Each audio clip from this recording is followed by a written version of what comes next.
Start करते हैं class 10 का chapter number 13 surface areas and volume. इसका एक्सरसाइज 13.1 का क्वेश्चन नंबर 8 करेंगे। क्वेश्चन नंबर 8 में क्या गिवन है, from a solid cylinder whose height is 2.4 centimetre and diameter 1.4 centimetre, a conical cavity of the same height and same diameter is hollowed out. तो यहाँ पे एक सॉलिड सिलेंडर दिया हुआ है जिसकी हाइट 2.4 सेंटीमीटर है और इसका डायमीटर 1.4 सेंटीमीटर है। यहाँ पे इस सॉलिड से एक कोनिकल शेप का क्या किया गया है, कैविटी की गई है और कोनिकल शेप का।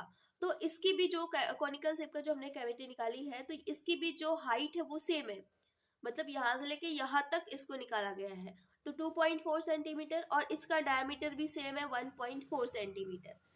तो हमें क्या करना है, टोटल सरफेस एरिया निकालना है, जो रिमेनिंग सॉलिड जो सॉलिड्स बच गए उसका एरिया निकालना है। तो मैंने बताया कि अगर आपको एरिया निकालना होता है तो आप जिस पार्ट को टच कर पाते हो उसी को क्या करना है, काउंट करना है।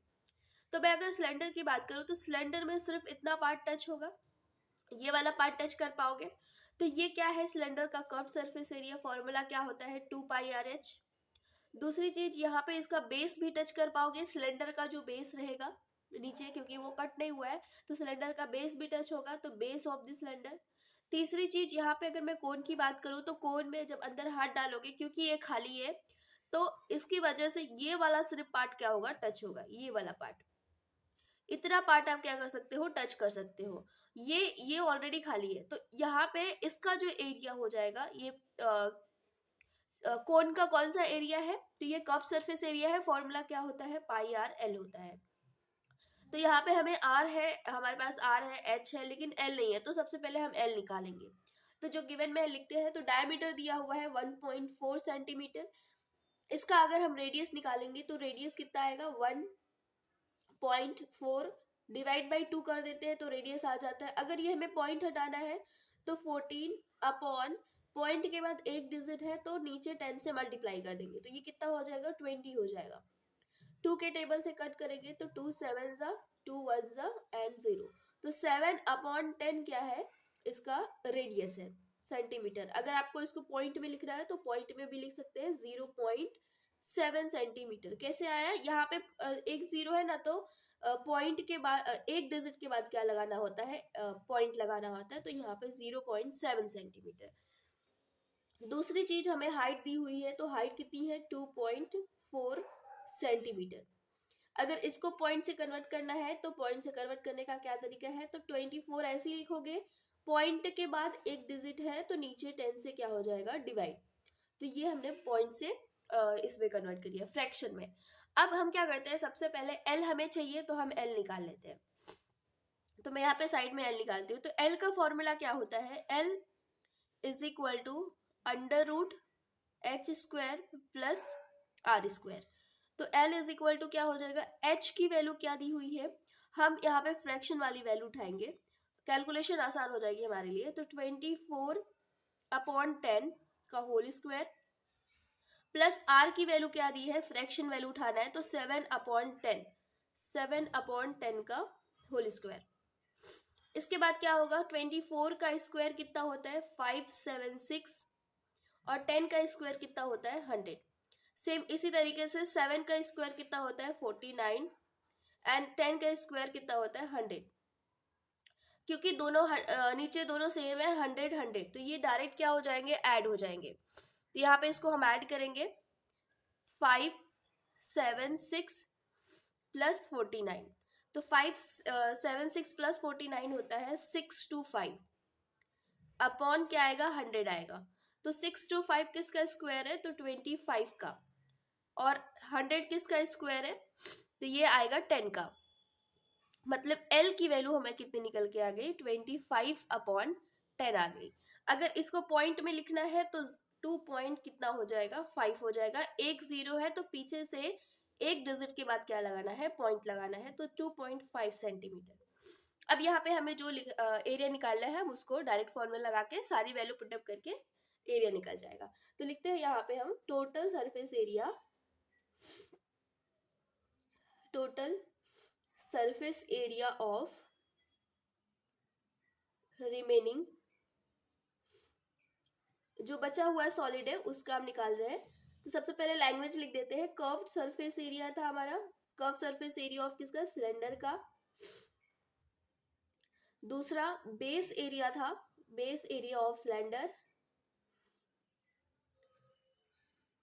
Base area of cylinder. तीसरा था curved surface area of cone. ये तीन पार्ट को हम क्या कर सकते थे, टच कर सकते थे। तो यही तीन पार्ट हमें क्या करना है, इंक्लूड करना है। तो curved surface area of cylinder क्या होता है, फॉर्मूला 2πRh होता है। और अगर मैं सिलेंडर की बेस की बात करूं तो कौन सा वो शेप देता है, तो वो सर्कल का शेप देता है। तो सर्कल का फॉर्मूला क्या होता है एरिया निकालने का, πr²।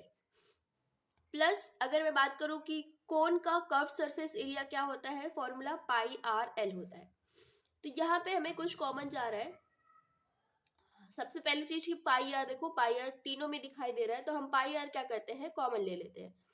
तो πr कॉमन गया है, तो यहाँ पे क्या बचा, 2 बचा, और इसमें क्या बचा, h। यहाँ पे πr कॉमन गया, लेकिन r 2 है, तो यहाँ पे एक r तो हमने निकाल लिया, तो यहाँ पे एक r क्या हो जाएगा, बच जाएगा। प्लस इसी तरीके से हमने l की वैल्यू निकाली, यहाँ पे πr निकल गया, तो बस बचा क्या, l बचा। अब हमें कुछ नहीं करना है, वैल्यू हम रखते हैं। पाई की वैल्यू होती है 22/7। r की वैल्यू यहाँ पे हम फ्रैक्शन में रखेंगे 7/10। 2 इंटू एच की वैल्यू क्या होती है, यहाँ पे हम सारे पॉइंट्स वाले नंबर रखेंगे, कैलकुलेशन हमारे लिए आसान हो जाएगी। h की वैल्यू कितनी है, 2.4, प्लस r की वैल्यू क्या है, r भी यहाँ पे पॉइंट रखना है 0.7, और l की वैल्यू हमने कितनी निकाली, 2.5। तो यहाँ से 7 और यहाँ से 7 कैंसिल हो जाएगा, तो यहाँ पे बाहर क्या बचेगा, 22/10। मल्टीप्लाई बाई में इसको हम करेंगे 24 टू जा कितना होता है 48, तो 4.8 प्लस 0.8 प्लस 2.5। आगे लिखेंगे, इसको ऐड करेंगे, तो ऐड करने के बाद आता है 22/10, ऐसे ही लिखेंगे, मल्टीप्लाई बाई, यहाँ पे जो पॉइंट के बाद डिजिट है पहले उनको उठाते हैं, 5 7 हो गया 12 प्लस 8 हो गया 20। तो 20 का हम 0 लिखेंगे, बचेगा 2, पॉइंट लगाएंगे, पॉइंट के आगे वाले नंबर ऐड करेंगे। आगे वाले नंबर क्या है, 2, यहाँ पे 0, यहाँ पे 4, तो 4 प्लस 2 6 हो गया, और हमारे पास 2 बचा हुआ था, तो 6 प्लस 2 कितना हो जाएगा, 8। तो यहाँ से 8 पॉइंट, अगर ये पॉइंट हटाना है तो ये नीचे 10 हटाना है, तो यहाँ पे हम क्या करेंगे, एक पॉइंट लगा देंगे, तो 2.2 आ जाएगा, और मल्टीप्लाई बाई 8 पॉइंट के बाद अगर 0 है तो हम उसको काउंट नहीं करें तो भी चलेगा। इसको मल्टीप्लाई करेंगे तो 8 2 जा 16 1, 8 2 जा 16 और 17, क्योंकि पॉइंट के बाद एक डिजिट है, तो हम पीछे से पॉइंट के बाद हमारा क्या होना चाहिए, एक डिजिट के बाद पॉइंट होना चाहिए पीछे से। अब ये सेंटीमीटर में था, तो यहाँ पे एरिया हमने निकाला है, तो सेंटीमीटर स्क्वायर हो जाएगा, ये इसका आंसर है।